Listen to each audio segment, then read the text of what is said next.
I'm thrilled. I'm so Hi. grateful to be here. Thank you for doing this. I'm so happy for you to be here. I'm so happy for the person that you are in the world, and we need you so much. And I'm so proud of you for creating the message that you have and being the person that you are. Thank you. It's mutual. So I want to just be able to kind of play with you and explore and get your thoughts on this concept that different is better than better. I love it. And you've heard me say that before. You know, Yeah.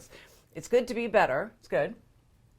Better to be different. That's right. So let me ask you about when you think back on the course of your life. Different doesn't always feel good. Different can take, and there are a lot of other adjectives. If you say to somebody, your haircut's different, It can have a lot of connotations. it can have a lot of Yeah. connotations, Especially depending on what's happening in space. how humid it is outside. Right, yeah. And as a little kid, if the teacher says about the child, oh well, they're different in the way they wrote that essay. That's kind of like the most improved award. It doesn't specifically say what they are. Right. What has that experience been like for you of a time maybe in your life when you were labeled as different or you felt different? Well, I really appreciate that you have sort of reclaimed the word different, right? And given it a positive connotation, because I feel like my life has been about finding positive meaning in difference. When I was a kid, I grew up in a majority white conservative town. I was one of just 11 black kids. When I graduated high school, there were 2,000 students in my school, and 11 of us were black. 3 of them were related. So you can imagine it was an isolating feeling to be different. So as you can imagine, with the way that I've described being different as a young person was like being at a sleepover for my entire childhood in my own home, right? I had a bed, I had a pillow, I had people who loved and cared for me around me, but I still never really felt at home.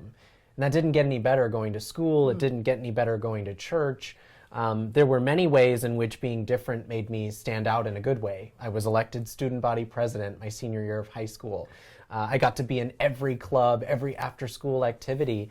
But there were other ways that being different made me stick out like a sore thumb. I remember the first week of my senior year of high school, we uncovered a white supremacist group operating inside of our school, and they had discovered MySpace as sort of their breeding grounds.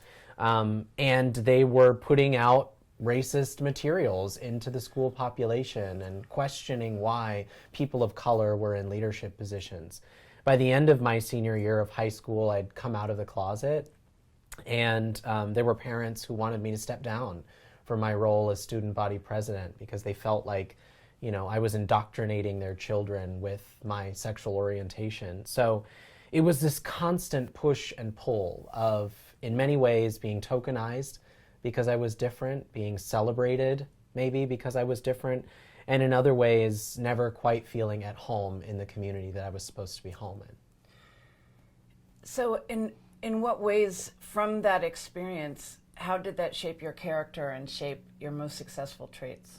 I think it made me a resilient person because I wanted to prove everyone wrong. One of the things that happens when you're talking about differences, whether it's race or sexual orientation, is that we feel we have to be exemplary in order to fit in the world. And I did all of those things. I competed in speech and debate. I went to nationals a couple of times. I ran for student body office multiple times. I wanted to achieve in the classroom. I had a really great GPA.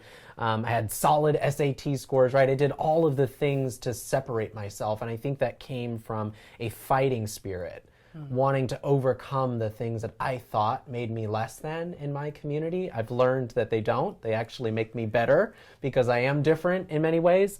But I think the word I would use is resilient. Being different made me a resilient person. So the very qualities externally about you that some people, it sounds like, marginalized or they projected things onto you, what were the qualities internally that that being resilient has allowed you to become now in your career, be and do? I think being a resilient person has allowed me to be fearless in moments. When some would step back from the edge, I step forward. I think it has allowed me to be able to process things in a different way, not to be sidelined by difficult moments or obstacles or challenges or failures, but rather to see them as an opportunity to grow and be better and, pick myself up, dust myself off, because as a kid, that's what I had to do over and over and over again when I was told that just being me was a failure. I time and time again had to pick myself up. Let me just repeat that. Off. Just being you is a failure. Did I hear you right? I think as a kid, many times I was told and internalized the idea that just being me meant failing. Wow. Wow. I really profoundly feel that. And I think in some ways we all, in various ways, we all kind of get the message that part of us is broken and that we have to fix ourselves and that we're not going to be good enough until we fit somebody else's idea or pattern or expectation of who we should be. That's right.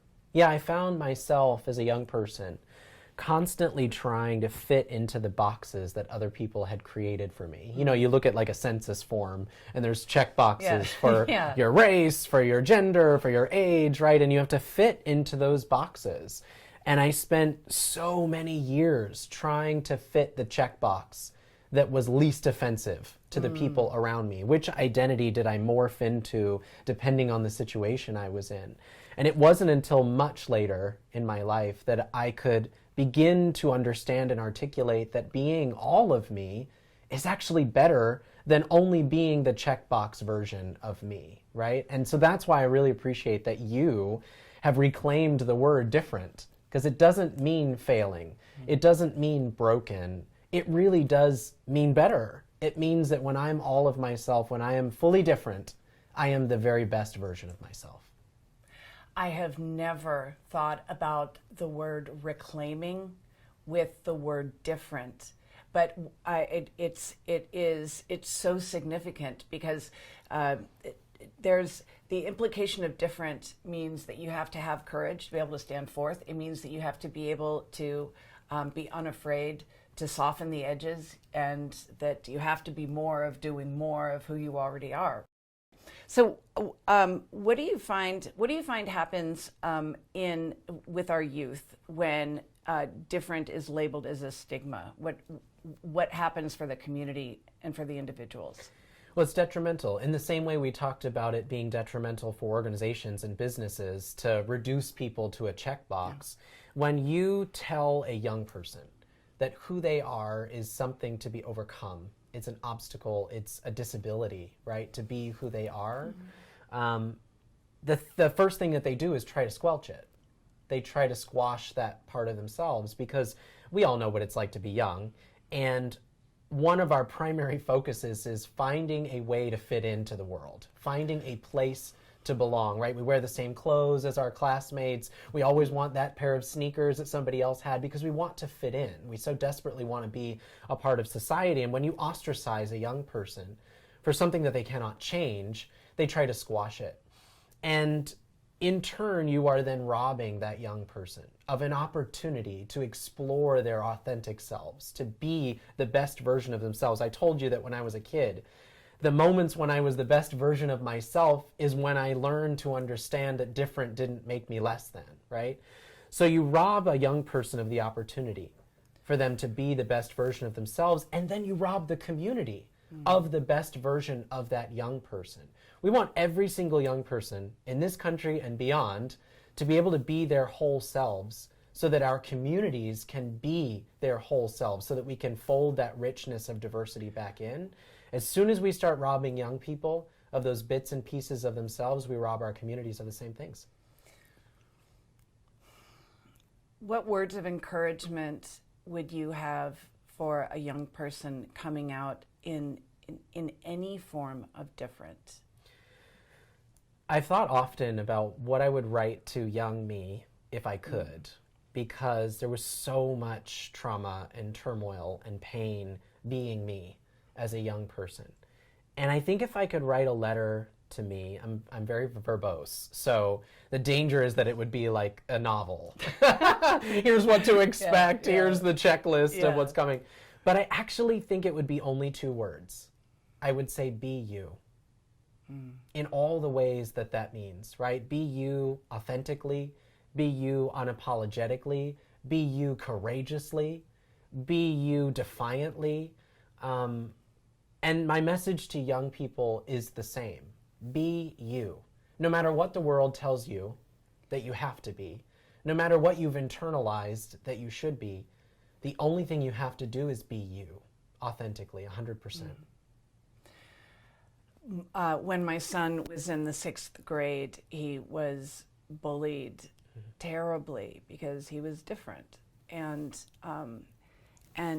there's nothing worse than as a parent watching your child have to not just only be made to feel wrong, but being physically threatened. Yeah. And so when I talked to my son after this, and I said, I want you to be you, and if that means we move to a different school district, a different state, a different country, we'll go. What do you want to do? And he said, I want to be me, and I want to start the first Gay Straight Alliance club at his school of 2,000 middle schoolers. Yeah. And so the first day of 7th grade, he set up a card table, and he had a goldfish bowl with candy and a sign-up sheet. And he had 74 members of the Gay Straight Alliance. And I remember talking to you during that time. And you were the first person who really helped me understand from the inside out what his experience was of not just being threatened and teased, but to fundamentally be made to feel wrong. And so I feel like you, in the way that you speak to youth and about youth, you are just creating a transformation in creating a language around it and giving people the patterns and pathways to be able to understand that. I mean, the idea of coming out is, it's like the opposite of coming out is bringing in. Right. And as an ally, an advocate, and a mom, speaking out. So even though when somebody you love is coming out, we have Pride Month coming up, and hopefully people feel close enough to you during this time to have conversations that maybe otherwise they wouldn't feel like they had a context. Remember, they're not coming out. You are bringing in, and you're speaking out on their behalf and speaking with them to have the type of intimate conversations, the kind of deep understanding. Because fundamentally, if somebody has to walk around with a veneer around them when they can't be the person that they have always been. That's and right. will become at their best, then we as parents or as friends or as colleagues, we are robbed of the opportunity to be able to see their most exquisite and extraordinary traits. That's right. Imagine just for a moment, if you will, that I created a character for you. Okay, we're going to call her Rosie, and she's from Alabama, and she's got a white picket fence and, the nuclear family. She's got all these things, and I create that character for you. And I tell you that every single time you walk out the door, you have to be in character. You have to have a Southern accent. You have to carry yourself like Rosie. You have to fully commit to that character that checks all the certain boxes. You can imagine how exhausting that would be. Mm-hmm. Yeah. That after 8 hours all day long, having to be in that character, that when you get home, it just feels like exhaustion. That is what young people are carrying around with themselves. That's what all people are carrying around with themselves when they're not able to be their authentic selves. When they're having to put on a mask for the world around them, they're trying to play a character that the world has told them is palatable or appropriate for them, and it's exhausting. And I think it's incumbent upon all of us to do what you've done, which is to celebrate difference, to name it and say, being you, all of you, is the best version of you. Like when I feel myself when I listen to what you're saying and I really take it in, I feel myself like relaxing and stretching and good. leading leading forth with a feeling of calm and confidence. And I think that's, if we could give that to all of our kids. That's right. And in our workplaces and in our communities, we could have more people walking forth, you know, with the jewels on their chest, being able to come out and be expressed. Yeah.